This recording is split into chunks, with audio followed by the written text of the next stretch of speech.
living in a time of war, but there's been war going on for a long, long time.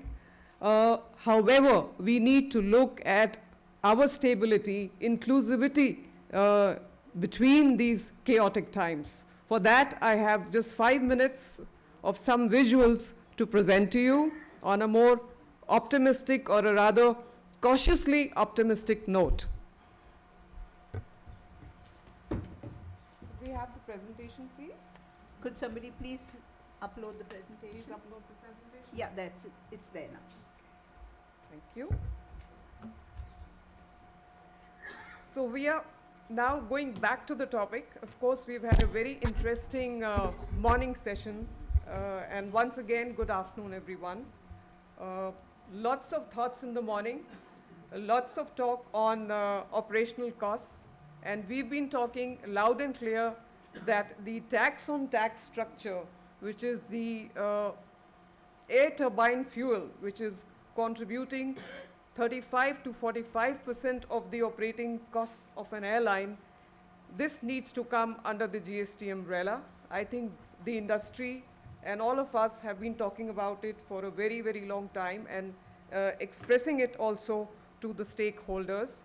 And this would really benefit the end consumer, the end clientele, or the passenger who's flying, because once this rationalization of taxes happen, and once the VAT, which is different from one country to another, ma'am, it is 1% in UP, and you see 5 nice airports thriving in India.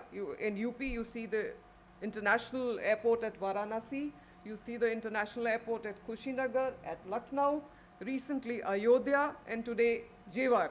So you see that 1% tax structure, VAT structure, that makes a difference. Take it to a Tamil Nadu, which has a 29% tax structure. So those are thoughts that I'm parking from the morning session and from morning that I've gathered. But going back to our main topic, which is of today afternoon, unlocking potential through airports, cargo infrastructure, and Udan 2.0. Now, let me begin with a simple question. What truly powers a modern economy? Is it factories? Is it markets?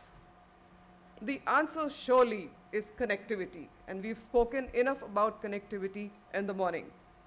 Because in today's world, prosperity travels through supply chains, logistics networks, and aviation corridors. Every smartphone component, every life-saving pharmaceutical, every high-value export reaches the world not by chance, but through efficient cargo systems. And this is where India's story is entering a transformative phase. And I said before as well that I'd like to be optimistic about the outlook as we see it. When we look at the bigger opportunity and we look at the India growth story, for decades we know aviation in India was largely about passenger travel. I think Mr. Jani spoke about it in the morning. I won't elaborate more on that. Airports were seen as gateways for people. But today, a much bigger opportunity is unfolding.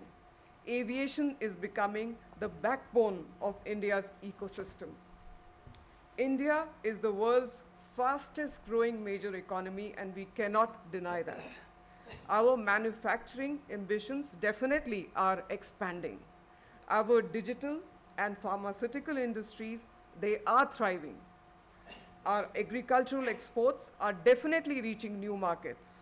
Yet one critical piece has long remained: underdeveloped air cargo infrastructure, as you rightfully pointed out. However, to me, that is changing. Across the country, we are witnessing the rise of new airports, and Jewar is the latest example of that. Just in January, the Guwahati International Airport was inaugurated by the Prime Minister, and last October, the Navi Mumbai International Airport. So across the country, we are witnessing the rise of new airports, modern cargo terminals, and integrated logistics ecosystems. From metro cities to emerging regional hubs. Vandana, Yes, can I request that your presentation be circulated? yes, Could you just give us your last proposal? yes, I'm just coming to or that. Last thoughts. Yes. Thank you. Yes. Now, infrastructure does not create transformation. As we rightfully spoke in the morning, connectivity does. And that is where Uran 2.0 comes into action. So, just moving to the next frontier, which is regional cargo connectivity. And again, I go to imagine a small farmer in a small town sending fresh produce to global markets within hours. I believe that is happening. Imagine a startup in a tier 2 city exporting electronics directly through regional cargo networks. I believe that is happening. This is the promise of Uran 2.0. Therefore, three priorities that are coming to my mind, and I'm going to circulate this presentation to all of you. First, modern cargo infrastructure, as you rightfully put. Second, strong collaboration between government and industry. And third, technology-driven logistics, which is the key at this point of our AI-powered tracking, digital cargo platforms, predictive analytics, and smart warehousing will define the future of aviation cargo. In conclusion, India already has the ingredients for success: a rapidly expanding aviation market and a thriving export ecosystem. The question is no longer whether India can become a regional cargo hub. The question is how fast we can get there. Because when airports become logistics hubs, when cargo corridors connect our regions, and when initiatives like Uran 2.0 unlock untapped markets, India's aviation sector will not just support economic growth, it will accelerate it. And when that happens, ladies and gentlemen, India will not merely participate in global trade routes, India will define them. And I'd like to believe that. Thank you so much. Thank you, thank you. I'm sorry we will not have a Q&A at this time because we are under time pressure from the next panel. All I will say is the optimistic word has come from the lady and we stay by it. Thank you very much. Thank you very much indeed, ma'am.